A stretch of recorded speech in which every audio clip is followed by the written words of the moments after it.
Okay, I know it's been a long time coming and it's been a long time since an update, but I'm going to give you guys a bit of a garden update because things have moved around is what we'll say. So this is that papaya that we planted back in December.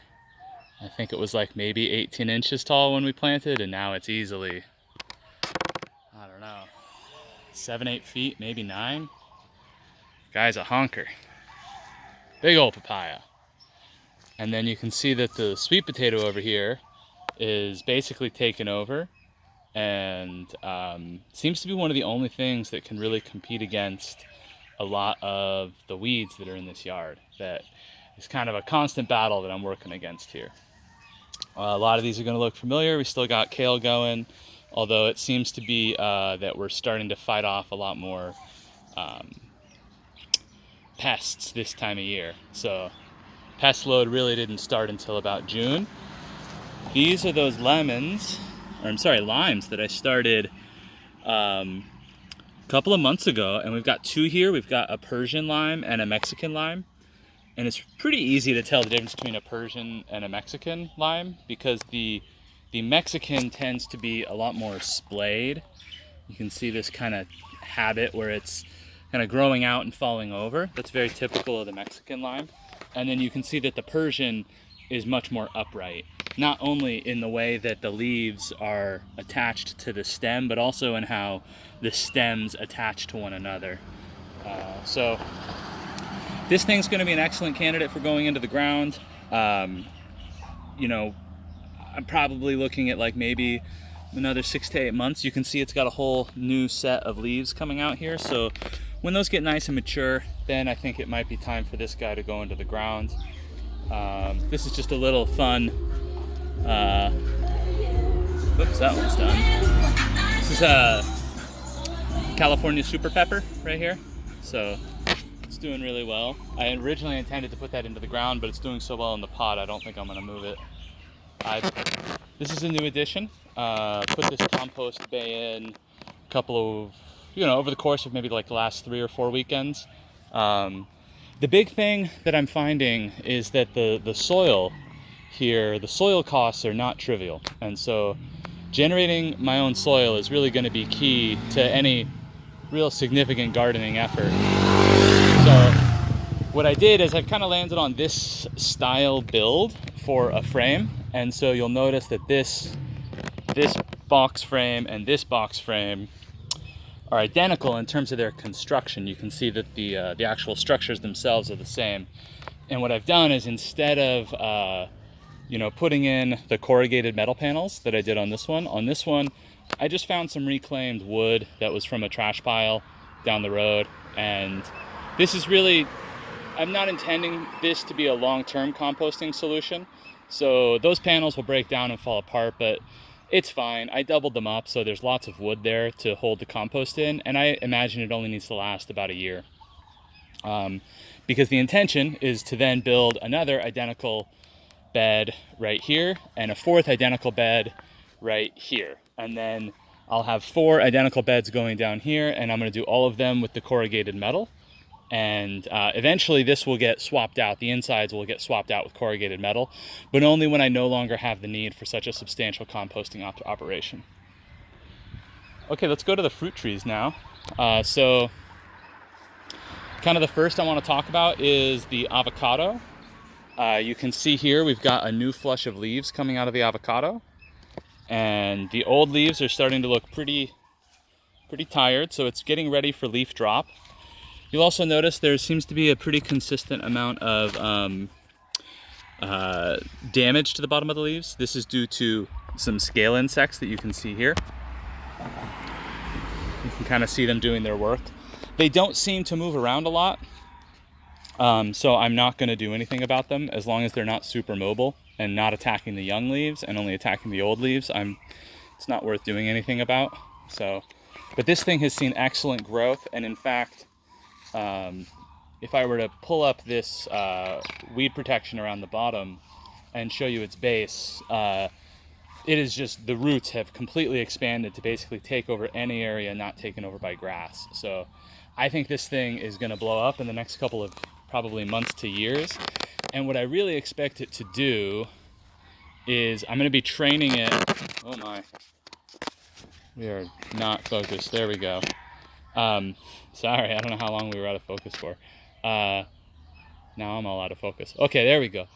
So I really plan on training this one up to be, I want it to kind of occupy this space over here. So even though I have it planted here in line with the other trees, that was really more for aesthetics.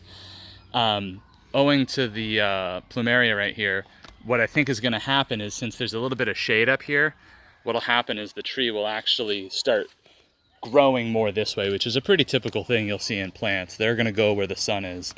They want as much of that resource as possible. Oh, beautiful plumeria. So it's not going to be too challenging to train it. It's just a matter of time, and also not allowing it to grow in this direction towards us. You know, I really want it to occupy kind of this open space that we're standing in now. Okay, so we're going to go this way.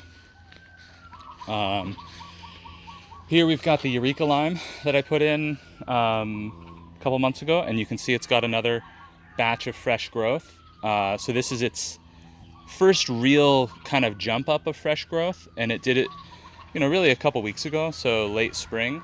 I did have to go through and pinch off some stems that had some pretty nasty scale infestations on them, and I had to do those on the young stems, and I'm very glad that I did so, because I haven't seen any major residual issues with scale since then. So just pinching off the branches that had the scale seemed to be sufficient in breaking the cycle. And I did that when they were young. So you can see here, for example, this branch actually had a friend right here that was coming out. This branch as well. Pretty much anywhere you can see some missing leaves, I pinched off, but it came back fine. So I think it'll do well. I think probably it'll be at least another season. Maybe we'll get some lime or some lemons. This is a Eureka lemon, closer to fall, but we'll see how that season goes. I'm not sure what to expect in terms of the weather for that, so we'll see. Let's do this before we go any further back. So here, this is all peppers at this point, and some pineapples. You can see here, these are pineapples that I've just been starting on the countertop, and they're very densely planted here. I kind of know that that's too dense as far as a planting, but I'm not really worried about it. They're going to take a long time to grow and fill up that space. So kind of in the meantime, I've got peppers planted in between the pineapples. So they'll kind of form an over canopy, and those pineapples will take several years before they really start competing with one another for space. And what I'm imagining will happen is, you know, this one will push this way, this one will push this way, this one will push this way, and that one will push that way. And, you know, they'll be in competition with one another, but they have enough space to expand away from one another. So that's kind of my key for lining out and lining up plants, is just thinking about how they're going to compete with one another in space and making sure that there is enough space for them to go. That's kind of the key. If there's not enough space for a plant to go, it's going to become dwarfed, and it's just not going to do as well. And as long as you give a plant an opportunity, somewhere to run, it will take that opportunity. So got a couple habaneros here. I believe these are California wonder peppers over here. This is a Thai chili right here. You can pretty easily tell the peppers apart by their leaves and by, you know, is it a pendant fruiting look, you know, style, or is it an upright fruiting style like this with the Thai pepper. So then a couple really sad jalapenos that I transplanted from underneath the papaya, where I just had no idea that papaya was going to grow that fast, and it just blew up on me. A couple transplanted voluntados in there that, you know, I'm still growing, but tomatoes here have been kind of a disaster. We have some pretty serious issues with tropical fruit flies, and those are not a vinegar fly like you're probably used to calling a fruit fly. These are fruit flies that actually attack the fruits themselves when they're still on the plant, and they lay individual eggs into the flesh of the fruit, and then that larva begins to eat the fruit from the inside. So what happens is you get like a tiny prick hole, and maybe we can even find one on this tomato, which I've kind of given up on over here. Let's see what we can find from the tomato. So Nothing on that one. Maybe on these tomatoes over here. Nothing there. Yeah, no indication that those have been attacked yet, but they'll get attacked. Guaranteed that those will get attacked before they even come close to becoming ripe. So gonna have to develop a strategy for dealing with that. So yeah, I don't think there's anything else to cover in this bed except for these two little beauties. Well, three little beauties, but two different types of beauties here. So these are vanilla orchids that are of mysterious origin, but I have recently transplanted outside. So these are formerly indoor-only orchids that are now full-on outdoor-only orchids. And my goal here is I'm going to keep a close eye on them. But you notice they're under the plumeria and under the kukui nut tree, so not super intense sunlight here, which I think is going to be good for them to get established. And then once they start acclimating and getting used to being outside, and they've been outside now for about 4 weeks. Once they start to show me some new growth up here, then they're going to get put into their final position, which I think will either be below this plumeria or possibly below this plumeria here. And then I've got a dragon fruit volunteer that I'm just kind of rooting further. So yeah, those are my buttes over here. Okay, let's go check out this stuff. Okay, so this is that vanilla I believe to be a Mexican vanilla, although who really knows? This vanilla I've been told is a Tahitian vanilla, and is actually doing so incredibly well that it's becoming a bit of a challenge.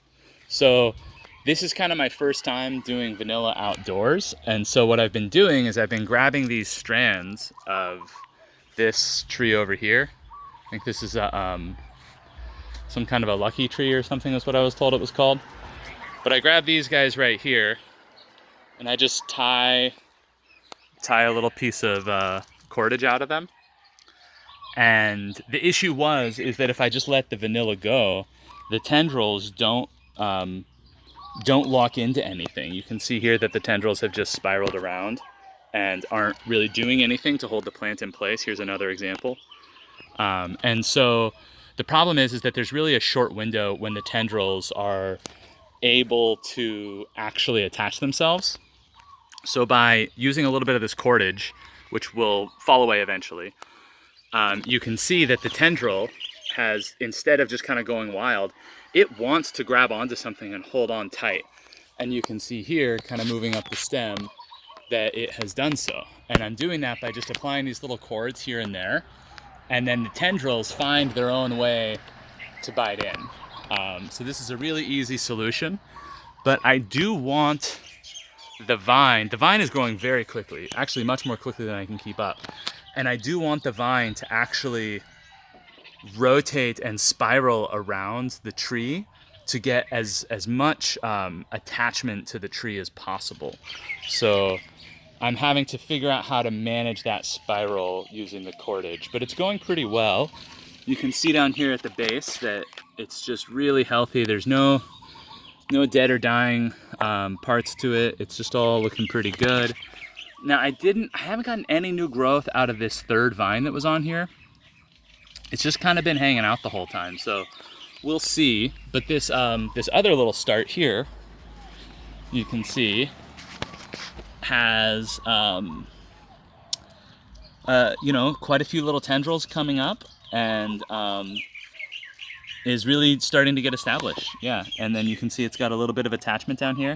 I probably need to put another bit of cordage up here.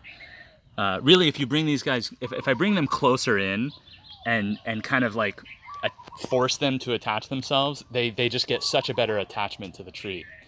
And that's the big thing, is I don't want them to be in a position where they're, falling off the tree due to high winds or something like that, and that'll break the stem, which wouldn't be the end of the world for a vanilla. Vanilla are just crazy easy to propagate from cuttings. Pretty much, you take any part of this vanilla, zoom out a bit and so you can see the whole thing.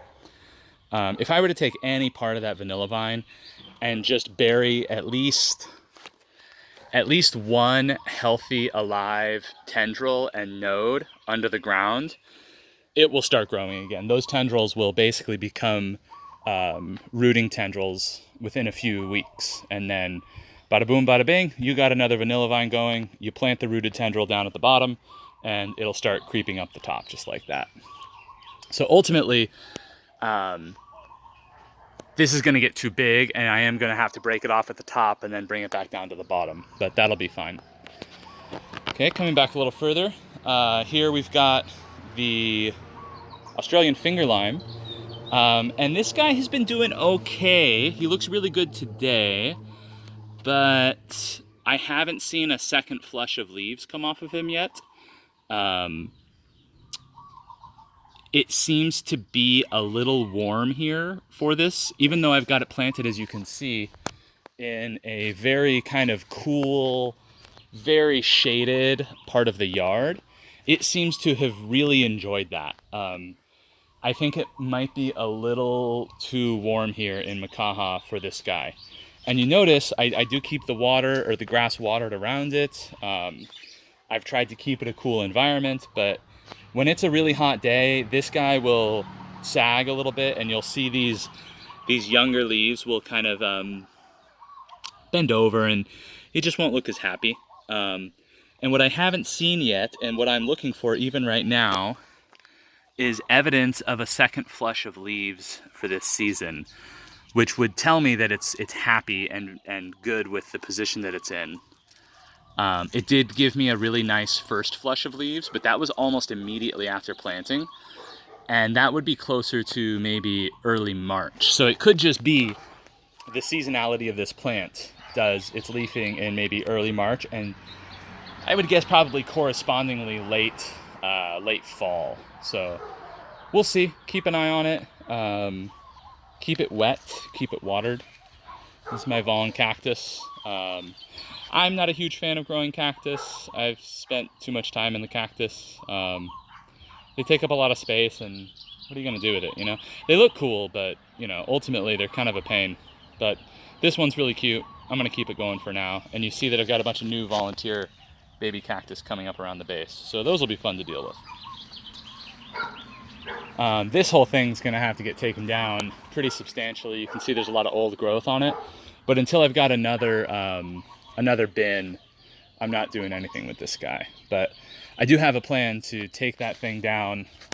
This is a bird of paradise, and you can see that almost all of the birds are rotten out or tired. But one of the issues I'm facing is without a good place to put vegetation, without a good place to compost it or to build it into a bin, you know, it's a difficult thing to manage because I don't want to just let all that good nutrient-filled vegetation to go away. I want to turn that into soil, but I need a place to do it or a way to build it into a bed. I think for my next bed build, I'll go ahead and document the whole process and actually do it as a bit of a series. Okay, we're coming over here now. So this is the apple banana here. I was a little concerned that the apple banana would struggle, but you can see here that I was literally out here earlier today and this leaf had not emerged yet and it has just emerged. So this is the apple banana, looking really good. We've got a fair bit of morning glory. I'm sorry, not morning glory. Field bindweed, convolvula, around the base that needs to be dealt with. But that convolvula is everywhere and really is a pain in the butt to deal with. I bought a flame weeder, but I'm a little nervous to use it in quite a few places in the yard because it is quite powerful. This is the dragon fruit that I planted a couple weeks ago. It's doing well. It wants to put out new roots. I probably need to do some video research, go look up some YouTube videos on dragon fruit because it's doing well, but I'm a little concerned about kind of how to manage its branching. It's a very fragile tree, plant, and it tends to want to form these axillary, rooting nodes that are coming off anywhere there's a joint. So which is good, but it makes it kind of questionable in terms of how you manage it to get it to fruit properly. So not sure if I should be planting those out right away or if I should let them go, or how do I actually get decent fruit off this thing. But it'll probably be a couple years before that. We'll come over here. Oh, you guys can see the Tesla Powerwall that was installed a couple weeks ago. Not turned on yet. Thank you, Hiko, taking your sweet time. But eventually Hiko will turn me on. I think I'm about a week away from getting a final approval from the inspectors, and then we'll be off the grid. We'll be all the way off the grid, except for water. Still have to figure out water. Water's tough here. But that is your garden update. I believe that is all of the activity that is going on right now in the garden. Quite a bit, but pretty manageable. You know, the big news is moving away from these in-ground beds here to the corrugated metal beds. And I'm going to go ahead and do a bed build soon, because I think my method for bed building is, it's really following on everyone else's, but I've made a few minor changes in terms of how I manage the materials to really simplify the process and result in what I think is a stronger product. So look forward to that. That'll take a little while. Gotta have materials and gotta have time, but everything else about the garden is looking good. Hope you're enjoying the channel, and look forward to more videos as we, you know, go through this learning process of how to garden in Hawaii. So have a great day, and stay gnome grown.